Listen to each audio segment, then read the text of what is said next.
For this series in its entirety, we were really inspired by the Before Sunset trilogy. And especially for episode 5, the fight scene, we really looked to the fight scene in the Before Midnight movie. Big fight.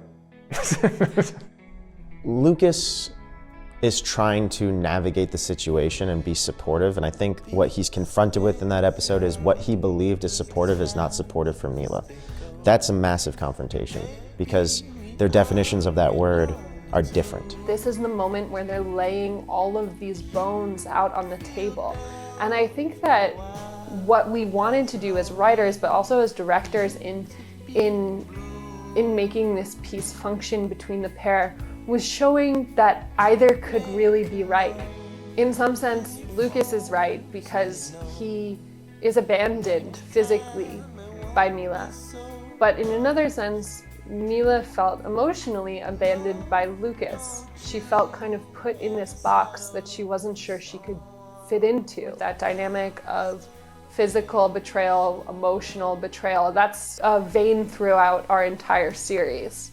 Choosing to be with someone means actively taking an interest and actively engaging with their life and not just viewing them as an accessory in your own life and your own story.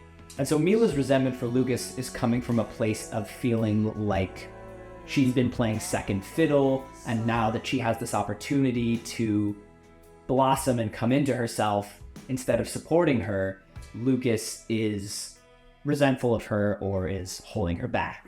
He feels fairly that at each point in their relationship, he's tried to reach out to her and bring her into his life and make the active choice to be with her, and Mila keeps rebuffing him and pushing him away. No, I'm not going to live with you. No, I'm not going to move with you. Actually, also, I want to sleep with other people now. Lukas feels like he's been giving Mila everything that she wants in order to try to keep her happy and salvage their relationship, and now he is coming to her and saying, I have nothing left to give you. You keep pushing me and pushing me away, and I try to do everything you want me to do.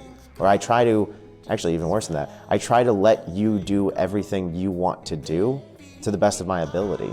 But the point is, he shouldn't have to let her do anything in Mila's mind. She's her own person. It's sort of our bottle episode, if you haven't heard that term before. It's just an episode of a TV show that only takes place in one location, and we always knew that we wanted to try to do an episode like that, and the most natural way to do that was through a video call, because of course in 2022 or 2023, two people in a long-distance relationship, what are they going to do? They're going to Skype each other, they're going to FaceTime each other, they're going to have a Zoom call together. That's the world we live in now, and we thought it was really important to capture that, but still try to capture it in a cinematic way that didn't just feel like you're watching a recording of a video call. This whole fight, it's just one long 10 to 15 minute argument.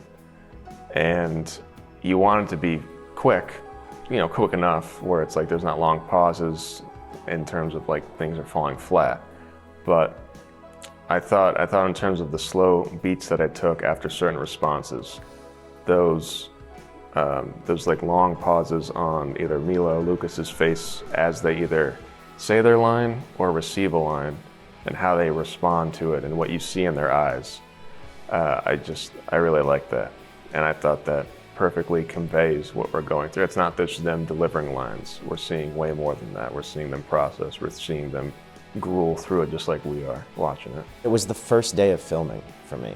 And again, I'm not an actor, so now I have to do the most emotional scene in the entire show, a 12-page monologue, remember everything, and cry and be emotional with it. And I was so nervous. But I think it ended up coming out well. Once I got the hang of it, the waterworks kept flying. It wasn't so hard to get back into that. And it was a really good day.